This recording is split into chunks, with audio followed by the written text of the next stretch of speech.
وزیر اعلیٰ پنجاب مریم نواز شریف اور چیف سیکرٹری پنجاب کے احکامات کی روشنی میں ضلع شیخوپورہ میں عوامی مسائل کے بروقت حل کے لیے اوپن ڈور پالیسی پر عمل درآمد جاری۔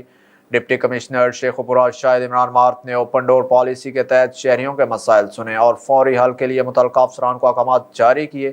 دیگر ضلع افسران بھی اس موقع پر موجود تھے۔ ڈپٹی کمشنر شاہد عمران مارت نے سیوریج، ریونیو، صفائی ستھرائی اور دیگر عوامی مسائل کا فوری حل کے لیے متعلقہ افسران کو ہدایات جاری کی۔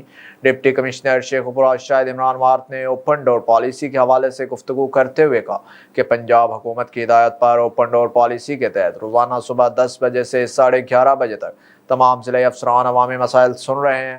عوام کے مسائل کا حل اور شکایات کا فوری ازالہ پنجاب حکومت کی پالیسی اور ضلع انتظامیہ کی اولین ذمہ داری ہے۔ ڈپٹی کمشنر شاہد عمران مارت نے کہا کہ خدمت خلق کے جذبہ سے سرشار عوام الناس کو ریلیف فراہم کرنے کا سلسلہ روزانہ کی بنیادوں پر جاری رہے گا۔